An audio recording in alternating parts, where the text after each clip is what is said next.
प्रिय विद्यार्थियों, आप देख रहे हो कि माध्यमिक शिक्षा मंडल मध्य प्रदेश भोपाल का ये ब्लू प्रिंट है जो आप यहाँ पे देख रहे हो कि सत्र 2022-23 के लिए लिखा हुआ है। और आप देख रहे हो कि अनसीन पैसेज से आपके कितने नंबर के प्रश्न आना है। सेक्शन ए से 10 मार्क है, अनसीन पैसेज 5 नंबर का है और इसके बाद 5 नंबर की 2 पैसेज आना है। सेक्शन बी में 16 नंबर है जो कि नोट मेकिंग 4 नंबर की आना है, लेटर आपका 4 नंबर का आना है। लॉन्ग ये लिखा हुआ है, लॉन्ग कंपोजिशन मतलब कि ए से 5 नंबर का आना है। तो बड़ा ए से याद करने की कोई ज़रूरत नहीं है, ज़्यादा से ज़्यादा छोटा ऐसे में ही आपका काम चल जाएगा। पिक्चर कंपोजिशन 3 नंबर की आना है। और इसके बाद सेक्शन सी में देखो तो 10 नंबर की ग्रामर आती है। फिल इन द ब्लैंक्स हैं, डू इट डायरेक्टेड है 5 नंबर के। Fill in the blanks 5 number का, डू इट डायरेक्टेड 5 नंबर का। और सेक्शन डी 39 नंबर का है, टेक्स्ट बुक है।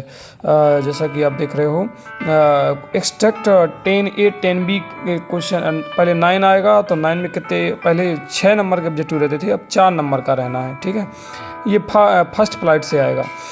और 10A में देख रहे हो extract from the prose from first flight, मतलब कि ये भी आपका 3 नंबर के आना है। एक फर्स्ट फ्लाइट से लेंगे, फर्स्ट फ्लाइट से पोयम ले लेंगे।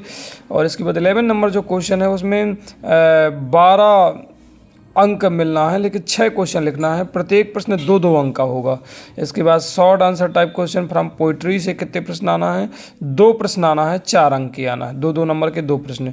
Short answer type question from footprints without feet, इससे भी 2 प्रश्न आना है, वो भी 4 नंबर के। फिर फर्स्ट फ्लाइट से लॉन्ग आंसर आएंगे तो वो 3 नंबर का एक आना है। फिर पोइट्री से एक आना है, फिर फुटप्रिंट्स विदाउट फीट से आना है 1 नंबर का। इस प्रकार से टोटल आपका इस साल जो 75 अंक का है, मतलब कि 75 नंबर का 3 घंटे का ही पेपर होगा। 25 नंबर का आपका प्रोजेक्ट है। सो ध्यान रखिएगा। अभी मैं आपको ये बताता हूँ कि ये मार्किंग कैसी होती है। ज़रा देखिए क्लास 10 की मार्किंग कैसी होगी, आप लोग कैसे लिखेंगे। Note making based on the passage है, इसे फॉर करेक्ट टाइटल। तो देखिए करेक्ट टाइटल यदि नोट मेकिंग लिखेंगे तो 1 नंबर मिलेगा। फिर इसके बाद जो है और आइडेंटिफिकेशन नंबरिंग करेंगे, आइडेंटिंग करेंगे तो 1 नंबर, ग्लोसरी वगैरह लिखेंगे तो 1 नंबर, नोट्स बनाएंगे तो 1 नंबर। ये सबका डिवाइड है। देखिए फॉर करेक्ट फॉर्मेट, ये लेटर राइटिंग के लिए अगर करेक्ट फॉर्मेट आपने लिखा तो 1 नंबर मिलेगा। कंटेंट बॉडी जो आप लिखते हो, बीच की जो बॉडी होती है रिस्पेक्ट से लेकर के, तो ये 2 नंबर का मिलेगा। फिर इसके बाद एक्सप्रेशन 1 नंबर का मिलेगा। लैंग्वेज 1 नंबर का। ये क्या है, लॉन्ग कंपोजिशन है, एसे के लिए है। कंटेंट 2 मार्क्स, एक्सप्रेशन इस तरीके से डिवाइड हुआ होता है पूरा कि कितना क्या आपको जो है करना है। इसके बाद पिक्चर कंपोजिशन 3 नंबर की आना है। तो देखिए लैंग्वेज, कंटेंट, एक्सप्रेशन, फिर ग्रामर, सेक्शन डी, इस प्रकार से। चलिए ठीक है, तो ये हुआ आपका ब्लू प्रिंट 2022-23 के लिए।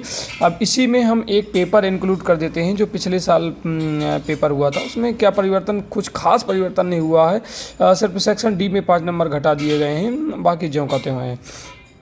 ठीक है, चलिए देखते हैं। तो आप इसको देख रहे हो, ये पेपर है प्री बोर्ड एग्जामिनेशन जो पिछले साल का है। इसका भी मैं हल डालूंगा, सॉल्यूशन डालूंगा। तो क्वार्टरली एग्जाम का 21-22 का पेपर है, क्लास 10th का है। सब्जेक्ट इंग्लिश, मार्क्स 80 नंबर लिखा हुआ है, टाइम 2.5 घंटे का था लगभग। तो इसमें देखिए सेक्शन ये लिखा हुआ है। सेक्शन ए में 1 पैसेज ये है, आप ध्यान दे रहे हो। सेक्शन ए 1 पैसेज है, फिर सेक्शन 2 में ये दूसरी पैसेज है ना, ये आपका क्या है, दूसरी पैसेज है। और सेक्शन ए में 2 ही प्रश्न थे और वो भी 5-5 नंबर के, सो 10 प्रश्न हुए। अब ये दूसरा पेज नंबर है, प्री बोर्ड एग्जामिनेशन का 2021-22 का है। इसके बाद सेक्शन बी आप देख रहे हो कि ये राइटिंग स्केल वाला है। Read the passage carefully and make notes and also give a suitable title.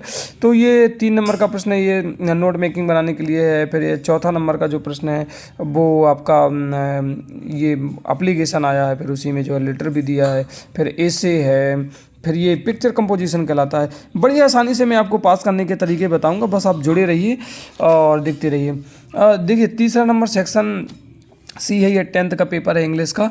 और सेक्शन डी, अब ये सेक्शन डी लिटरेचर है, और आप इसमें देख रहे हो इस प्रकार के प्रश्न आए थे। तो सेक्शन डी में जो ये 7 प्रश्न दिए हैं, साल 5 4 5 आएंगे, क्योंकि 4 नंबर का विकल्प आना, इसी में कटौती हुई है सेक्शन डी में, ध्यान दीजिएगा सेक्शन डी में कटौती हुई है।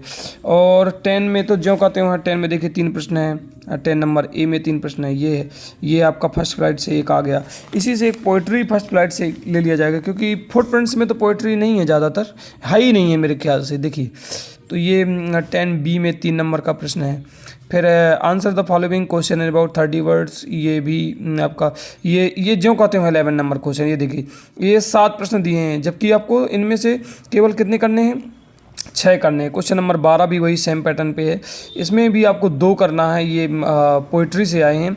फिर इसके बाद क्वेश्चन नंबर 13, ये कहाँ से आया है, क्वेश्चन नंबर 13 जो है ये इसमें भी 2 नंबर का है, और ये आपका first flights footprints without feet से आया है। और मतलब कि और 14 नंबर क्वेश्चन क्या है, ये 14 नंबर क्वेश्चन ये क्या लिखा, why does Lencho call the. कुल मिला के ये जो 14 15 16 आना है, तो इस साल थोड़ा ज़्यादा दे दिया है। इसमें केवल एक 14 नंबर जो प्रश्न है उसमें भी 3 नंबर का प्रश्न आना है, 15 नंबर भी 3 नंबर का आना है, 16 नंबर भी 3 नंबर का आना है। और ये अलग अलग, सबसे पहले फर्स्ट फ्लाइट, फिर पोयम, फिर फुटप्रिंट विदाउट फीट, इस प्रकार से विद्यार्थियों ये प्रश्न मैंने बताया। अभी मैं सॉल्यूशन भी डाल रहा हूँ, मैं 3 प्रकार से इसको सॉल्व कर रहा हूँ। विद्यार्थियों यदि आप मेरे साथ जुड़ना चाहते हो तो मेरे चैनल को सब्सक्राइब कीजिए, लाइक कीजिए, और मुझे साथ ही साथ मैसेज कीजिए कि आप मुझसे और क्या रिक्वायरमेंट चाहते हो। मेरी भाषा समझ में नहीं आती तो बताइए कि सर ये चीज़ सुधार लीजिए। मैं बिल्कुल अपने आप को बदलने के लिए तैयार हूँ, और मेरा टारगेट है कि विद्यार्थी ज़्यादा से ज़्यादा हर सब्जेक्ट में पास हों, और मेरे इंग्लिश जो मैं पढ़ाता हूँ जिस स्कूल में, वहाँ का 100% रिजल्ट आए, बस इतनी ही मेरी इच्छा है। Good morning, thank you, have a nice day.